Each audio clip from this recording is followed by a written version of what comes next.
RS football ഫാമിലിന്റെ പുതിയ വീഡിയോയിലേക്ക് എല്ലാ മനുഷ്യർക്കും സ്വാഗതം. നമ്മൾ ഇന്ന് സംസാരിക്കാൻ പോകുന്നത് ട്രാൻസ്ഫർ ന്യൂസിനെ കുറിച്ചാണ്. ട്രാൻസ്ഫർ വിൻഡോ ഓപ്പൺ ആയിരിക്കുകയാണ്. അതേപോലെ തന്നെ ബാഴ്സലോണയുടെ മെയിൻ ട്രാൻസ്ഫർ ആയ മാർക്കസ് റാഷ്ഫോർഡിനെ സൈൻ ചെയ്തിരിക്കുകയാണ് ബാഴ്സലോണ. ഏകദേശം ഡീലൊക്കെ മെഡിക്കലിലെ ടെസ്റ്റുകൾ നടന്നുകൊണ്ടിരിക്കുന്നത്. ആള് അൺഫിറ്റ് ആണെന്നുള്ള ന്യൂസാണ് ഇപ്പോൾ വന്നുകൊണ്ടിരിക്കുന്നത്. അപ്പോൾ ഫിറ്റ്നസ് വേണ്ടി കുറച്ച് ടൈം എന്തായാലും ബാഴ്സലോണയുടെ പ്രസന്റേഷന് വേണ്ടി കാത്തിരിക്കേണ്ടി വരും. അപ്പോൾ വീഡിയോ ഒക്കെ നമ്മൾ 3-4 ദിവസമായിട്ട് വീഡിയോ ഇടാൻ പറ്റില്ല. നാട്ടിലേക്ക് പോകേണ്ട തിരക്കും കാര്യങ്ങളൊക്കെ ആയിരുന്നു. നാട്ടിലെത്തിയിട്ടുണ്ട്. നാട്ടിലെത്തിയാണ് ഇപ്പോൾ വീഡിയോ ചെയ്യുന്നത്. എന്തായാലും നിക്കോ വില്യംസ് പോയി. അതിനുശേഷം ലൂയിസ് ഡിയാസിനെയൊക്കെ നോക്കിയിട്ട് ബാഴ്സലോണ കുറേ വലഞ്ഞതായിരുന്നു. പിന്നെ അവസാന കച്ചിത്തുരുമ്പായ ഇത് ഫസ്റ്റ് മുതലേ കേൾക്കാൻ തുടങ്ങിയ റൂമേഴ്സ് ആണ് റാഷ്ഫോർഡ് ക്ലബ്ബിൽ വരാൻ. ഈ ന്യൂസുകൾ റാഷ്ഫോർഡിനെ കുറിച്ചുള്ള ന്യൂസുകൾ കേൾക്കാൻ വേണ്ടിയിട്ട് കുറെ കാലമായി ഈ ട്രാൻസ്ഫർ റൂമേഴ്സ് വരാൻ തുടങ്ങിയ പോലും കേൾക്കാൻ തുടങ്ങിയതാണ്. പക്ഷെ എനിക്ക് നിക്കോ വില്യംസിനെക്കാളും ലൂയിസ് ഡിയാസിനെക്കാളൊക്കെ ബാഴ്സയ്ക്ക് ചേർന്നൊരു പ്ലെയർ റാഷ്ഫോർഡ് തന്നെയാണ്. എന്താ കാരണം എന്ന് മനസ്സിലാവും നിങ്ങൾക്ക്? അതെ, ഇപ്പോ ലെവൻഡോസ്കിക്ക് പരിക്കാണെങ്കിൽ ഇപ്പൊ ഫെറാൻ ടോറസ് ഉണ്ട്. ഫെറാൻ ടോറസിന് സബ്സ്റ്റിറ്റ്യൂട്ട് ആയിട്ട് ഒരാൾ കളിക്കുകയാണെങ്കിൽ റാഷ്ഫോർഡും ഫെറാൻ ടോറസ് ആയിട്ടുള്ള ഒരു കോമ്പിനേഷൻ ആയിരിക്കും. ഫെറാൻ ടോറസ് സബ്സ്റ്റിറ്റ്യൂട്ട് ആയിട്ടും റാഷ്ഫോർഡ് മെയിൻ സ്ട്രൈക്കർ ആയിട്ട് കളിക്കാൻ പറ്റും. ഇനി അങ്ങനെ അല്ലെങ്കിൽ റഫീനിയ നമ്പർ 10 റോളിൽ കളിക്കുന്നു, ലെവൻഡോസ്കി 9 റോളിൽ സ്ട്രൈക്കറായിട്ട് കളിക്കുന്നു. അതേപോലെ ലെഫ്റ്റും റൈറ്റും വിങ്ങിലായിട്ട് യമാലും റാഷ്ഫോർഡും. അപ്പോ അടുത്ത സീസണിൽ എല്ലാ ക്ലബുകളും ഒന്ന് ബുദ്ധിമുട്ടേണ്ടി വരും. പിന്നെ അർണോൾഡിന്റെ നൈറ്റ്മാൻ ആണ് റാഷ്ഫോർഡ്. അതെ, അപ്പൊ എന്തായാലും റാഷ്ഫോർഡിന്റെ ഫിറ്റ്നസും കൂടി തിരിച്ചു കിട്ടിക്കഴിഞ്ഞാൽ ബാഴ്സയ്ക്ക് സൈനിങ് എന്തായാലും. സൈനിങ് എന്ന് പറഞ്ഞാൽ ലോണിലാണ്, ഇപ്പോൾ ഒരു വർഷത്തെ ലോണിലാണ്. 15 മില്യൺ സാലറിക്കാണ് റാഷ്ഫോർഡ് ബാഴ്സയിൽ എത്തിക്കുന്നത്. 30 മില്യൺ ബൈയിങ് ക്ലോസിൽ അതിലാണ് റാഷ്ഫോർഡ് ബാഴ്സയിലിരിക്കുന്നത്. അപ്പോൾ എനിക്ക് തോന്നുന്നു ആൻസി ഫ്ലിക്കിന്റെ തന്ത്രം എന്താണെന്ന് പറഞ്ഞാൽ ഒരു കൊല്ലം കളിപ്പിച്ച് നല്ല രീതിക്ക് കളിക്കുകയാണെങ്കിൽ അടിപൊളി സെറ്റ് ആവണം ബാഴ്സയുടെ ഈ ഒരു ഇതിലാണെങ്കിൽ വാങ്ങിക്കാന്നുള്ള തീരുമാനം തന്നെ ആയിരിക്കും തീർച്ചയായിട്ടും ഉണ്ടാവുക. എന്താ കാരണം എന്ന് പറഞ്ഞാൽ ഇപ്പോ നിക്കോ വില്യംസിനെ ആയിക്കോട്ടെ, ലൂയിസ് ഡിയാസിനെ ആയിക്കോട്ടെ 62 ബില്യണോ അതേപോലെ 80 ബില്യണോ ലിവർപൂൾ ലൂയിസ് ഡിയാസിന് പറഞ്ഞത്. അപ്പൊ ഈ ഒരു തുകയെ കൊണ്ടുവന്നിട്ട് ഇവിടെ എങ്ങാനും ഫെയിലർ ആയി കഴിഞ്ഞാൽ അത് തീർന്നു. അപ്പൊ അതിനേക്കാൾ ബെറ്റർ ഓപ്ഷൻ ഇതന്നെയാണ്. നമുക്ക് കൊണ്ടുവരിക, ലോണിൽ കളിപ്പിക്കുക, സെറ്റ് ആയി കഴിഞ്ഞാൽ അടുത്ത കൊല്ലം 30 ബില്യൺ കൊടുത്ത് 2026 സൈൻ ചെയ്യാം. അപ്പോ എന്താ പറയാനുള്ളത് നിങ്ങൾ? പുതിയ സൈനിങ് അടിപൊളിയാണ്, അതിൽ യാതൊരു വ്യത്യാസമില്ല. പിന്നെ ഒരു സർപ്രൈസ് സൈനിങ് കേൾക്കുന്നുണ്ട്. അത് എത്രത്തോളം ശരിയാവണമെന്നില്ല, പക്ഷെ സർപ്രൈസ് ആയിട്ട് ഇപ്പോ ഇന്നലെ മുതൽ സോഷ്യൽ മീഡിയയിലും അതേപോലെ മഡ്രിഡിലെ ന്യൂസ് പേപ്പറുകൾ റോഡ്രിഗോ റയൽ മഡ്രിഡ് വിടുകയാണെങ്കിൽ ലൂയിസ് ഫിഗോന്റെ ചരിത്രം ഇടാം. പക്ഷെ ഇപ്രാവശ്യം റയലിന്ന് ബാർസയിലായിരിക്കും, ബാർസയിൽ റയലിലല്ല കേട്ടോ. അതെ, നിനക്കറിയാം ഏതൊക്കെ ടീം ഏതൊക്കെ പ്ലേയേഴ്സാണ് റയലും ബാർസയിൽ കളിച്ചിട്ടുള്ളത്? എനിക്ക് അത്രയ്ക്കല്ല, പക്ഷെ ഒന്ന് ലൂയിസ് ഫിഗോ കളിച്ചത് പറഞ്ഞാൽ റൊണാൾഡോ നസാരിയോ കളിച്ചിട്ടുണ്ട്. ബാഴ്സലോണയിൽ നിന്ന് റയലിലോട്ട് പോയി. അതേപോലെ തന്നെ റൊസാരിയോ, റൊണാൾഡോന്റെ കഥയൊക്കെ. റൊണാൾഡോ ഒറ്റ സീസൺ കൊണ്ട് പീക്ക് ടൈമിൽ നിൽക്കുന്ന സമയത്താണ് ബാഴ്സയിൽ നിന്ന് റയലിലേക്ക് പോകുന്നത്. എന്ന് പറഞ്ഞാൽ അത്രയും വലിയ ഭീമമായ അന്നത്തെ തുകയാണ് ട്രാൻസ്ഫർ വിൻഡോയിൽ റൊണാൾഡോയ്ക്ക് വേണ്ടിയിട്ട് റയൽ എറിഞ്ഞത്. ആ സമയത്ത് ബാഴ്സയ്ക്ക് ആ പ്രൈസ് ഒരിക്കലും നിരസിക്കാൻ കഴിഞ്ഞില്ല. റൊണാൾഡോ മനസ്സിലാവുന്ന റയലിൽ പോകുന്നത്.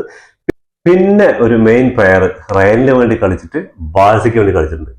ആരെന്ന് പറയുമ്പോൾ ഒരു ക്ലൂ കൂടി തരാം. ബാഴ്സയുടെ മാനേജറായിട്ടുണ്ട്.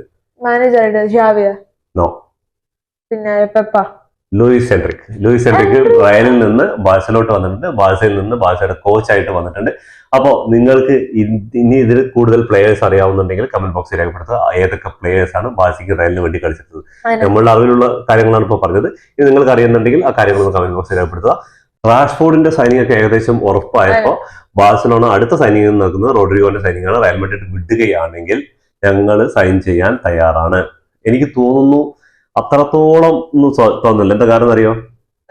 പൈസ തന്നെ 100 മില്യൺ ചുരുങ്ങിയത് റയൽ മഡ്രിഡ് വേണ്ടി ചോദിക്കുന്ന കാര്യത്തിൽ യാതൊരു സംശയം. 100 മില്യൺ പോയിട്ട് ഒരു 80 മില്യൺ വരെ അഫോർഡബിൾ ആയിട്ട് ഇല്ല, കുറയില്ല. അതിലെന്തായാലും ഇപ്പൊ ലൂയിസ് ഡിയാസിന് ഇപ്പോഴും ബയൺ മ്യൂണിക്ക് പിന്നാലെ നടന്നുകൊണ്ടിരിക്കുകയാണ്. ഒരു 80 മില്യൺ ഒന്ന് കുറഞ്ഞു കിട്ടാൻ വേണ്ടി. പക്ഷെ ലിവർപൂൾ ഒരിക്കലും കുറയ്ക്കുന്നില്ല. ഇപ്പോഴും ബയൺ മ്യൂണിക്ക് ബിഡുകൾ ഇട്ടുകൊണ്ടേ ഇരിക്കുന്നുണ്ട്. അപ്പോൾ അതേപോലൊരു ഇതാണ് വരിക. എന്തായാലും റയലിൽ കളിപ്പിക്കാൻ താല്പര്യം ഇല്ലെങ്കിൽ റോഡ്രിഗോനെ വേറെ ഏതെങ്കിലും ക്ലബിലേക്ക് കൊണ്ടുപോകാൻ ആഴ്സണലാണ് കൂടുതൽ പ്രയോറിറ്റി എന്ന് കേൾക്കുന്നത്. പക്ഷെ ഇതുവരെ ആയിട്ടും ആ അതെ. അപ്പോ എങ്ങനെയായാലും പണം വാരി അറിയുന്ന കുറെ ക്ലബ്ബുകൾ ഉണ്ട് ഇപ്പോ. അപ്പൊ ഇനി എന്താ സംഭവിക്കുന്നത് അറിയില്ല. ലിവർപൂൾ നല്ലോണം അറിയുന്നുണ്ട്. ആഴ്സണലിൽ കുറെ പ്ലേയേഴ്സ് സൈൻ ചെയ്യുന്നുണ്ട്. അങ്ങനെ നോക്കുകയാണെങ്കിൽ റയൽ മഡ്രിഡ് എന്തിനാ എനിക്ക് തോന്നുന്നു കളിപ്പിക്കില്ലെങ്കിൽ വിറ്റിട്ട് ഒഴിവാക്കുക, വേറെ ക്ലബിൽ പോയിട്ട് അവർ കളിക്കട്ടെ. ഇപ്പോൾ അടുത്ത വേൾഡ് കപ്പ് വരാൻ പോകുന്ന ഇവിടെ ബെഞ്ചിൽ ഇരുന്നിട്ട് ടൈമിങ് കിട്ടാതെ. അതേപോലെ മെയിൻ ആയിട്ട് ഒരു ന്യൂസ് വേറെ കേൾക്കുന്നുണ്ട് വിനീഷ്യസ് ജൂനിയറിന്റെ കാര്യം. വിനീഷ്യസ് ഇപ്പൊ റിന്യൂ ചെയ്യാൻ വേണ്ടിട്ട് ഹ്യൂജ് എമൗണ്ട് ആണ് സാലറി ആയിട്ട് ചോദിക്കുന്നത്. അങ്ങനെ കുറെ കണ്ടീഷൻസും കാര്യങ്ങളൊക്കെ ഉണ്ട്. റയൽ അതിന് സെറ്റ് അല്ല എന്നൊക്കെ പറയുന്നുണ്ട്. അപ്പൊ അതിനെതിരെ ഇന്നലെ എംബാപ്പയൊക്കെ പറഞ്ഞിട്ടുണ്ട്. എംബാപ്പെ വിനീഷ്യസ് ഉള്ളതുകൊണ്ടാണ് റയലിലേക്ക് വന്നത് വരെ എംബാപ്പെ പ്രസ്ഥാനം ഇറക്കിയിട്ടുണ്ട്. റയൽ വിട്ടു പോകണമെങ്കിൽ അതൊരിക്കലും അക്സെപ്റ്റ് ചെയ്യാൻ പറ്റാത്ത കാര്യം എന്നൊക്കെ പറഞ്ഞിട്ടുണ്ട്. വിനി ഒരു ഫോം കുറവാന്നൊക്കെ ശരിയാണ്. പക്ഷെ കഴിഞ്ഞ സീസണിൽ മിന്നും ഫോമിൽ കളിച്ച് ബാലൻഡിയർ വരെ നേടുന്നത് ഏകദേശം ടോപ്പ് പ്രയോറിറ്റി ഒക്കെ ഉണ്ടായിരുന്നാണ്. ബാലൻഡിയർ റോഡ്രിനെ പരാജയപ്പെടുത്തിയിട്ട് ആളെന്നെ അടിക്കുന്ന കണ്ടായിരുന്നു. പക്ഷെ അവസാനം അത് ഉണ്ടായത്. അപ്പൊ പിന്നീട് ഈ സീസണിൽ പെർഫോമൻസ് വളരെ മോശം തന്നെയെന്ന് പറയാം. റയൽ മാഡ്രിഡ് ഒരുപാട് സൈനിങ് ഇപ്പൊ അർണോൾഡിനെയും അതേപോലെ ഒരുപാട് സൈനികൾ ഇപ്പൊ ബെനിഫിക്കുന്ന പ്ലേയേഴ്സിനെ കൊണ്ടുവന്നു. ഇഷ്ടംപോലെ സൈനികൾ നടന്നിട്ടുണ്ട്. ഇതൊക്കെ അടുത്ത കൊല്ലം ലാ ലീഗും ചാമ്പ്യൻസ് ലീഗും കോപ്പാഡേലും എൽ ക്ലാസിക്കോ വിജയത്തിനൊക്കെ വേണ്ടിയാണ് റയൽ മാഡ്രിഡ് പരിശ്രമിക്കുന്നത്. പക്ഷെ റോഡ്രിഗോനെ നിലനിർത്തോ ഇല്ലെന്ന് നിങ്ങളുടെ അഭിപ്രായങ്ങൾ കമന്റ് ബോക്സിൽ രേഖപ്പെടുത്തുക. റോഡ്രിഗോനെ എന്താക്കാൻ സാധ്യത എന്റെ അടുത്ത് വെച്ചാൽ റോഡ്രിഗോനെ മിക്കവാറും ബെഞ്ചിൽ തന്നെ ഇട്ട് കളിപ്പിക്കായിരിക്കും. പക്ഷെ റോഡ്രിഗോക്ക് ഡൈഹാർഡ് ഫാനാണ്. റോഡ്രിഗോ റിയലിന്റെ ഫാനാണ്. അത് കാരണം ഇട്ട് കളിപ്പിക്കുന്നതായിരിക്കും. റോഡ്രിഗോനെ സൈൻ ചെയ്യാൻ പറയുന്നുണ്ട്, സൈൻ ചെയ്യണമെന്ന് പറയുന്നുണ്ട് ചില പേര്. ചിലപ്പോ ഇനി ഫ്യൂച്ചറിലേക്ക് ഇനിയിപ്പോ ട്രാൻസ്ഫർമെന്റ് ക്ലോസ് ആവണം മുമ്പ് അല്ലെങ്കിൽ ഇനി അടുത്ത സീസണിലേക്കൊക്കെ ആയിരിക്കും. പക്ഷെ സാവി വന്നിട്ടുണ്ട്. അപ്പൊ സാവി ആയിട്ടുള്ള ചർച്ചകൾ ഇങ്ങനെ റോഡ്രിഗോനെ യൂസ് ചെയ്യും. സാവിക്ക് ഇതുവരെ അതിനുള്ള അവസരങ്ങൾ പറഞ്ഞാൽ തുച്ഛമായ മിനിറ്റുകളെ കൊടുക്കാൻ പറ്റിയിട്ടുള്ളൂ. അപ്പൊ സാവിക്ക് അതിലുള്ള ഏതൊരു നല്ല പ്ലെയറിനെയും ബെഞ്ചിലിരുത്താനും പുറത്തിരുത്താനുള്ള എല്ലാ അവസരങ്ങളും കിട്ടിയിട്ടുണ്ട്. അപ്പൊ തീർച്ചയായിട്ടും സാവി ചിലപ്പോൾ യൂട്ടിലൈസ് ചെയ്യാൻ ഓടിയില്ലെങ്കിൽ നിങ്ങൾ ബെഞ്ചിലാണ്. അതെ, അതേപോലെ ക്ലബും സാവി അലോൺസിക്ക് ഒരു ഓപ്ഷൻ കൊടുത്തിട്ടുണ്ട്. ഏത് വമ്പൻ താരാണെങ്കിലും നിങ്ങൾക്ക് ബെഞ്ചിലിരുത്താവുന്നത്.